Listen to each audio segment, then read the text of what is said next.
Assalamualaikum warahmatullahi wabarakatuh. Selamat pagi anak-anak, mudah-mudahan kalian dalam keadaan yang baik. Kali ini kita akan memasuki pelajaran kelima tentang keteladanan Rasulullah Shallallahu Alaihi Wasallam dan sahabatnya. Sebelum kita mulai pelajaran, kita berdoa terlebih dahulu anak-anak. Bismillahirrahmanirrahim. Rabbi zidni ilman warzuqni fahma, amin. Nabi Muhammad Shallallahu Alaihi Wasallam adalah teladan bagi kita semua, bagi kita umat Islam. Nabi Muhammad Shallallahu Alaihi Wasallam selalu menghargai perbedaan, tidak pernah menyakiti apalagi membenci, tidak pernah dendam, dan juga menyayangi keluarganya. Sekarang anak-anak perhatikan, di sini ada 4 gambar. Yang pertama adalah gambar 5.2. Gambar 5.2 itu adalah mendengarkan nasihat ayah. Nah, ketika ayah itu memberi nasihat kepada kita agar kita berperilaku seperti akhlak Rasulullah Shallallahu Alaihi Wasallam, sudah sepatutnya kita bisa mencontohnya. Dan yang paling penting adalah kita menerapkan dalam kehidupan kita sehari-hari ya anak-anak. Gambar 5.3 itu adalah minta izin bunda sebelum berangkat ke sekolah. Gambar 5.4 saling berjabat tangan ketika kita bertemu.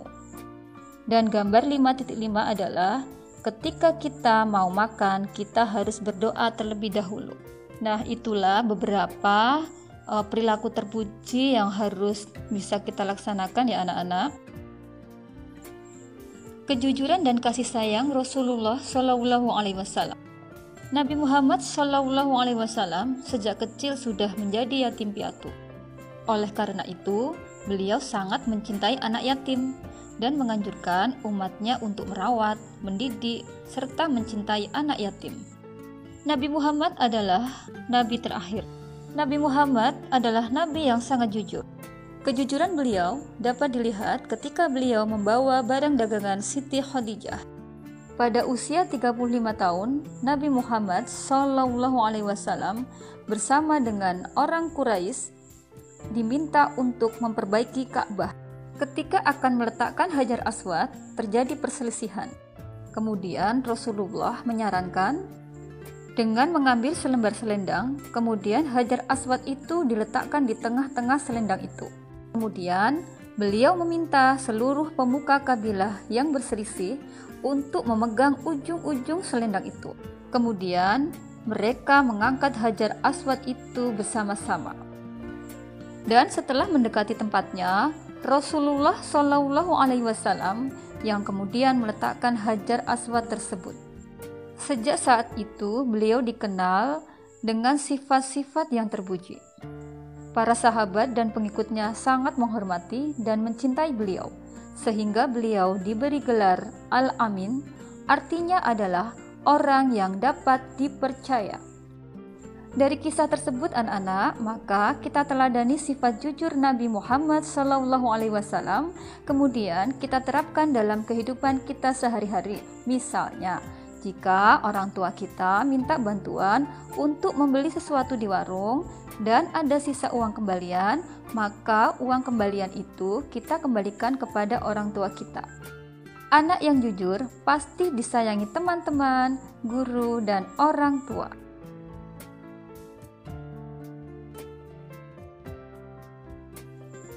Kasih sayang Rasulullah Shallallahu Alaihi Wasallam terhadap anak, keluarga, orang tua, dan masyarakat.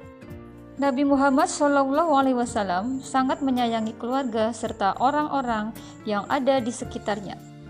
Pada zaman jahiliyah, anak perempuan tidak dihargai. Namun, Nabi Muhammad Shallallahu Alaihi Wasallam justru menggendong putrinya Fatimah yang masih balita sambil tawaf mengelilingi Ka'bah. Saat Rasulullah mempunyai cucu yang bernama Hasan serta Husain, beliau juga sangat menyayangi cucu-cucunya itu. Saat Nabi Muhammad SAW, saat Rasulullah mencium cucunya Hasan, sedangkan di dekat beliau ada Aqra bin Habis, Aqra berkata, "Aku mempunyai 10 anak, tetapi aku tidak pernah mencium seorang pun di antara mereka." Mendengar hal itu, kemudian Rasulullah Shallallahu Alaihi Wasallam bersabda, "Barang siapa tidak mau berbelas kasih, maka ia tidak akan mendapatkan belas kasih. Hadis riwayat Al-Bukhari dan Muslim. Selain itu ada hadis yang mengajarkan untuk hormat kepada orang tua. Aku, Ibnu Mas'ud, pernah bertanya kepada Nabi, amal apakah yang paling disukai oleh Allah Subhanahu wa taala? Nabi Muhammad SAW bersabda, mengerjakan sholat tepat pada waktunya. Aku bertanya lagi, kemudian apa?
Bertemu lagi minggu depan. Terima kasih banyak, mudah-mudahan anak-anak paham. Pesan Bu Guru, cintai Allah, cintai Rasulullah, sayangi kedua orang tua kalian, kakak dan adik kalian, juga sesama makhluk ciptaan Allah Subhanahu wa taala. Wassalamualaikum warahmatullahi wabarakatuh.